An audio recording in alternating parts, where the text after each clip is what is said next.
你以为那些家里总是干净的人，是更勤快一点，更自律一点，或者比别人多出一大把时间。可真相往往没那么简单。很多时候，一个家能长期保持整洁，靠的不是拼命忍耐，不是咬牙硬撑，也不是某种近乎洁癖的执念，而是这个人很早就明白了一件事：你住的环境从来不是一块安静的背景板，它一直在反过来影响你，推着你的情绪、注意力、体力，甚至推着你怎么理解自己。也就是说，真正决定一个家会不会越住越乱的，未必是手脚勤不勤快，而是你有没有意识到，空间其实一直在跟你的大脑说话。先说一句让我觉得很重要的话，要是你这会儿一边听，一边想起自己家里那张堆着杂物的桌子，想起还没洗的杯子，想起衣服半搭在椅背上，心里已经开始不舒服了，那请你先别急着责怪自己。屋子乱，通常不是懒，至少不只是懒。很多时候，它更像是一种状态留下来的痕迹。压力太大，情绪太满，事情太杂，或者人正卡在人生某个不上不下的阶段，大脑最先掉链子的，常常就是执行功能。什么叫执行功能？说的直白一点，就是你原本能把一件事启动起来，排出顺序，做完收尾的那套能力。它一旦往下掉，最先垮掉的，往往不是工作，不是社交，而是家里那些看似不起眼，其实最吃持续性的琐碎事情。于是，我们很容易犯一个错，把结果当成本质。看到整洁，就觉得这个人一定勤奋；看到凌乱，就认定这个人松散、拖延、不自律。这个判断看上去很顺手，可它其实很粗暴。它跳过了一个关键问题：这个人眼下正处在什么样的身心状态里？更重要的是，一旦你把问题归结成我就是意志力差，很多改便会在还没开始之前就被你自己掐断。因为你会认定，这事跟我无关，我做不到，我不是那种人。但我越来越觉得，真正的差别不在意志力，而在于感受方式不同。有些人不是更能忍，他们只是更早发现，整理环境这件事，表面是在收东西，底下其实是在调状态、降噪音、就注意力、安顿自己。要把这件事讲清楚，得先看一眼我们每天住的环境，到底在对我们做什么。环境心理学里有个很有意思的概念，叫可供性。名字听上去有点学术，意思其实很生活化，就是环境里的东西不只是静静地摆在那里，它们会天然地向我们发出某种行为邀请。椅子让人想坐，床让人想躺，楼梯让人想往上走，门把手让人想去拧。你不一定有意识地这样想，可大脑已经先一步接收到了这个信号。放到家里，这件事就变得更微妙了。水槽里如果已经放了一个盘子，它发出的不是这里只有一个盘子这么中性的讯息，它更像是在说，放着不洗也没什么。椅背上要是已经挂了一件外套，第二件衣服往上搭，就会显得格外顺手。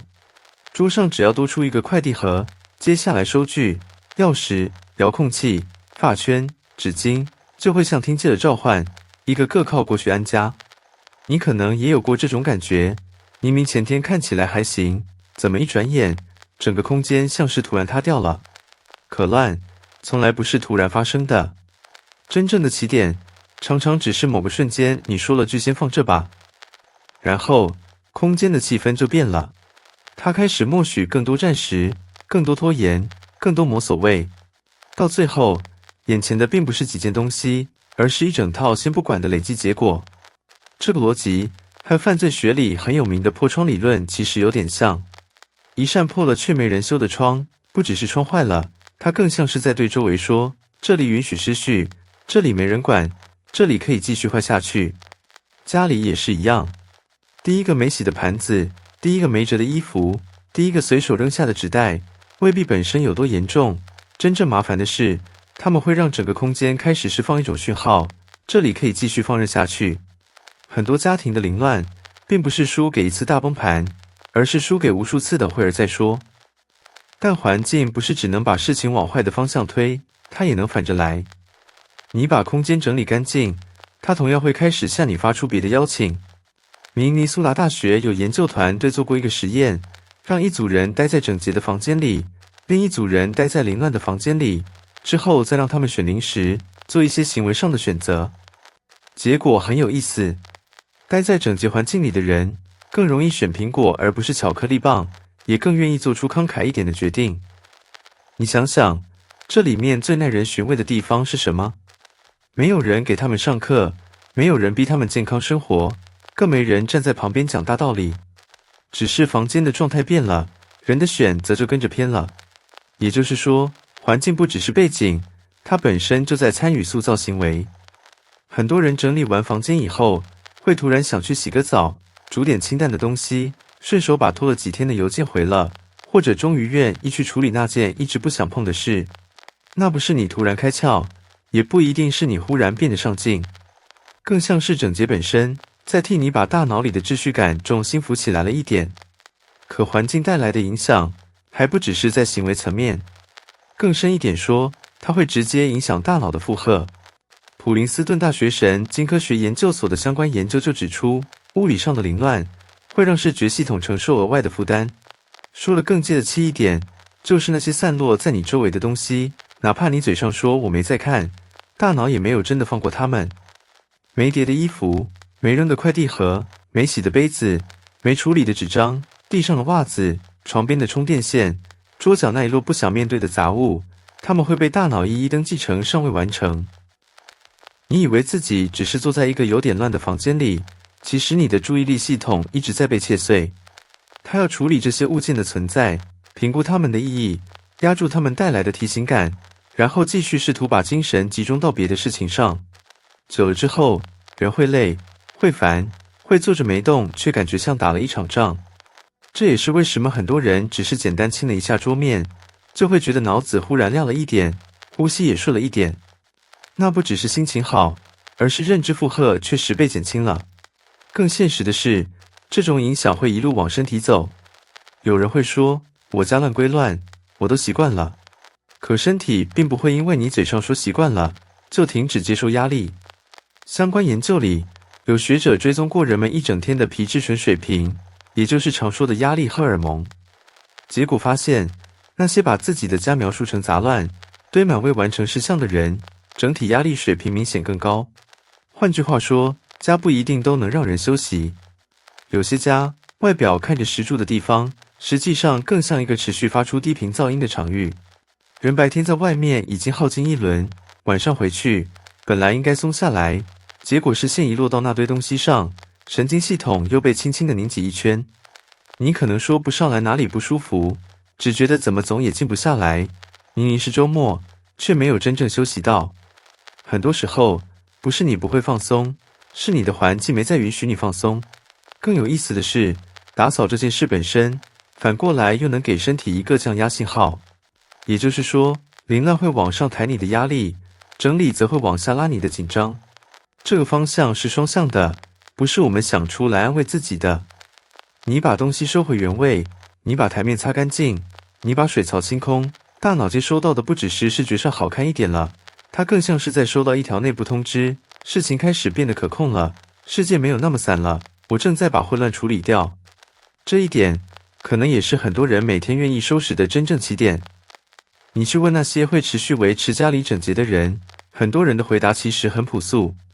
他们不会跟你讲系统理论，也未必说得出一堆心理学术语，他们只是会说，收完之后脑子轻一点，心里比较轻，感觉整个人舒服了。我们常常把这种话当成一句很泛的感受，随便听过去，可它背后真有神经和心理层面的基础。这里我自己特别喜欢的一条线索，来自动物行为学。动物在压力上来时，常常会增加自我梳理的行为，也就是清理自己的身体，舔毛、梳理羽毛、整理外表。这种行为几乎贯穿很多物种，而且它不只是为了干净，更像是一种深埋在演化里的调节方式。动物在受刺激、受威胁、受压迫时，重复性的整理动作会帮助它们把过度兴奋的神经系统往回拉一点，让自己重新回到可应对的状态。把这件事放到人身上，其实会让很多经验一下子说得通。你有没有那种时刻，明明心烦得很，明明事情还一团乱，结果你却忽然去洗碗了，或者开始擦桌子，或者一声不响把衣柜重新叠了一遍。那看上去像是逃避，像是在做不重要的事，可也许并不只是这样。也许你的身体比你更早知道，眼下需要一个重复、有节奏、有边界、看得见结果的动作，来帮神经系统慢慢落回地面。水流、泡沫、布料、擦拭、折叠、归位，这些动作看似平常，却有一种很微妙的安抚感。它们会让身体知道，我没有彻底失控，事情正在被我一点点处理。很多每天会打扫的人，说穿了，并不是热爱家务，而是在一次次体验中，身体先记住了那种收完会舒服一点的感觉。于是，大脑学会了把打扫和缓解压力连在一起。再往下走，还有一个很有名的心理学概念，叫麦克白效应。名称来自莎士比亚笔下那个被罪恶感缠住、拼命洗手的人。后来的研究发现，人做了让自己不舒服的决定，或者背着某种道德压力、认知失调、隐约不安时，清洁动作会在一定程度上减轻那种心理负担。你可以把它理解成，大脑并不会把外部干净和内部清爽分得那么彻底。物理上的清洁，有时候会被心理当成一种重新开始的讯号。所以，擦桌子不只是擦桌子，洗盘子也不只是洗盘子。对大脑来说，那可能同时是在擦掉一天留下的黏腻感，是在把情绪残渣冲下去，是在给自己一个重置的动作。也难怪很多人会说，整理完以后，心里像开了一扇窗。那不完全是修辞，某种意义上，真的有点像。更别忘了，打扫带来的好处，不只是结果，还有过程本身。佛罗里达州立大学有过一个关于洗碗的实验，研究人员让一组人在洗碗时有意识地注意水温、香味、泡沫和手上的触感，另一组人则只是机械地把碗洗完。结果前一组人的紧张感明显下降，精神状态也更有活力。差别不在于洗没洗碗，而在于有没有真正进入这个动作。这个发现很值得玩味，因为它说明家务并不天然等于消耗。很多时候，让人精疲力尽的不是动作本身，而是我们一边做，一边在心里骂自己，一边急着结束，一边嫌弃这件事浪费时间。可当你真的把注意力放到水从指缝流过的感觉，放到不擦过台面的声音，放到灰尘消失的那一秒视觉反馈上，打扫就会有一点像冥想。不是那种很玄的冥想，而是一种很具体的，靠身体把人拉回现在的方式。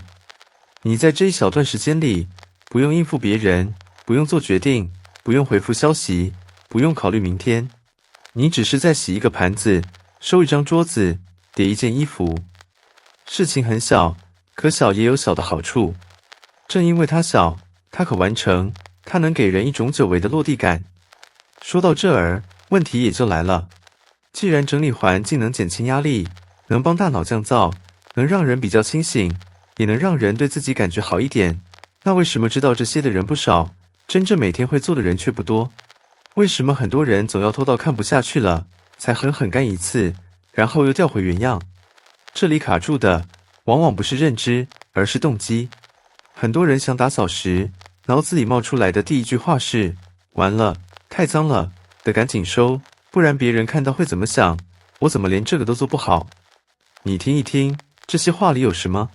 有羞耻，有责备，有外部眼光，有我应该。这种驱动力，短期当然能推人一把，可它很难撑久，因为它本质上不是照顾自己，而是在审判自己。心理学里有个很重要的框架，叫自我决定理论。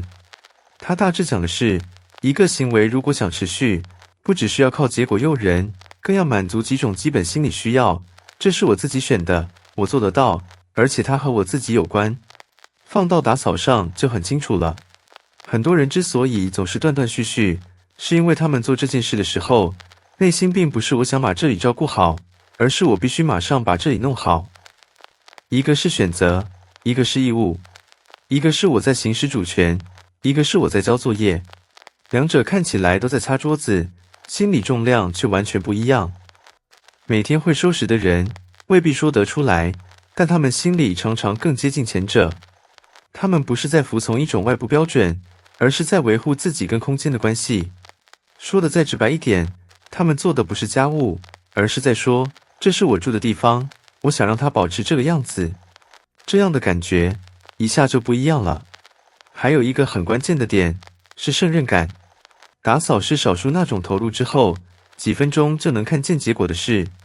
职场里很多努力，今天做了，可能几个月都看不见回音。可水槽空没空，台面亮没亮，地板顺不顺眼，动作一做，反馈马上回来。那种我动手了，世界就发生了变化的感觉，其实很珍贵。它会一点点把人从无力里拉出来。再加上一层，是关系感。不过这里说的关系，不只是和别人，而是和自己。你照料这个空间，其实是在照料住在这个空间里的那个人。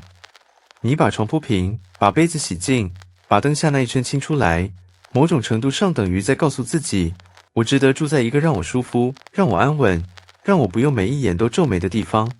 当这种感觉慢慢建立起来，打扫就不再只是劳动，它会变成一种自我照料。而一件事一旦被你体验成照料，而不是惩罚，它就比较有机会持续下去。说到底，能不能长期维持整洁，最后往往会走到自我认同这一步。许多每天收拾的人，并不是真的热爱拖地，热爱洗碗，热爱把东西一件件归位。老实讲，真把家务当娱乐的人，毕竟是少数。可他们往往在某个时刻，慢慢形成了一种身份感。我是会照顾自己空间的人。这个认同一旦立起来，很多动作就会变得更自然。因为人会倾向于做和自己身份相符的事。如果你心里一直认定我就是个很乱的人，那东西堆起来时，你很容易顺势放过自己，甚至带点认命地说一句，算了，我本来就这样。可如果你心里开始把自己看成我会维持环境的人，那么哪怕只是一个盘子躺在水槽里，它都会跟你的身份感发生一点小冲突。你会觉得，不对，这不是我要的状态。于是你顺手就把它洗了。别人看见，可能觉得你好自律，可你自己知道，这不是咬牙坚持，而更像是一种顺手的、自然而然的对齐。关键是，这种身份感不是天生的，也不是忽然顿悟出来的，它是被一小张一小张证据垫起来的。每次饭后擦一下桌子，每次睡前把客厅归位，每次进门顺手把包放回固定的位置，这些动作单看都很小，但他们会像投票一样，一票一票的把我是怎样的人这件事投出来。证据够多了，大脑就会开始改口，他会慢慢承认，好吧，也许你不是那个总在失控的人，也许你确实是会照顾空间的人。研究里常有人提到，一个新行为平均大概要60多天才更容易自动化。这个数字不是让你焦虑，也不是让你立誓从明天起完美执行2个月，它只是提醒你，别总想着靠一股狠劲改变自己。真正有用的，不是强迫，而是重负。不是一口气做很多，而是把同一个小动作做得足够多。重负到最后，你不再需要把打扫当成任务，它开始像刷牙、关灯、锁门一样，融进日常。说到这里，很多人可能会想，道理我懂了，可到底怎么开始？我自己的看法是，不要从我要把家变得很干净开始，这个目标太大，也太容易把人压住。你真正该抓住的是第一个盘子，第一个纸袋，第一件搭在椅背上的衣服。所有的大乱几乎都不是从巨大灾难开始的，而是从第一份放任开始的。别等塔堆起来，再去想怎么拆塔。吃完饭就洗掉那个盘子，用完剪刀就放回抽屉，快递拆完立刻把纸箱处理掉。你做的不是大扫除，你是在堵住失序蔓延的入口。这两者消耗的力气差得非常多。再来是别把打扫当成和时间赛跑，你越想着赶紧做完，越容易厌。试着把注意力往感官上放一点，洗碗时摸一摸温水，听一听水流声，看一下盘子从油腻变清亮的过程。擦台面时感受一下不滑过去之后那种干净的平整感，哪怕只多停留几秒，体验都会不同。你会发现，原来让人舒服的，不只是做完了，还有我正在做的这个过程。最后，也是我觉得最重要的一点，改一改你心里对这件事说的话，别再反复对自己说，真糟糕，又得收了，再不收就不像样了。这样的语言听久了，心会先累。换一句试试，我想让自己住得舒服一点，或者更直接一点，住在这里的我，值得一个让我放松的空间。你看，动作还是那个动作，洗的还是那个杯子，收的还是那张桌子，可内在的重心变了。一个是在逼自己交差，一个是在照顾自己生活，差别很小，又很大。想象一下，一天折腾到很晚，外面的人情世故已经把你磨得够呛。你推开家门，不再先看见一堆没处理的东西，不再被凌乱迎面撞一下。台面是清的，水槽是空的，灯光下面没有那种让人心烦的杂乱感。那个瞬间，家才真的像家。它会安静地告诉你，今天已经够累了，到这里可以歇了。说到底，那些每天把家维持得比较整洁的人，并不是更有道德感，不是更高尚，也不见得更喜欢做家务。他们只是比很多人更早发现，环境会反过来塑造自己的情绪、能量、专注力和自我感受。他们也不是每天花几个小时扑在打扫上，而是把很多事情消解在刚冒头的时候。他们做的不是无休止的清理混乱，而是提前阻止混乱做大。如果你愿意试，不妨别一下子改全屋。接下来的7天，只挑一个空间，可以是厨房一角，可以是床边，可以是你每天坐最久的那张桌子，也可以是你最想逃避，但其实最在意的地方，就盯那一块。每天花10分钟，让它保持在你看了比较舒服的状态。7天以后，你再认真感觉一下，早上走进那里时，心里是不是没那么乱了？回家坐下时，呼吸是不是顺了一点？做事的时候，注意力是不是没那么容易散？还有一个更隐蔽，也更重要的变化，也许你会开始隐约感觉到，自己没有以前那么像一个总在补救生活的人了。你在慢慢变成一个会安顿生活的人。说不定到最后你会发现，那10分钟并不只是拿来打扫的，它反而是一天里最安静、最能把自己捡回来的10分钟。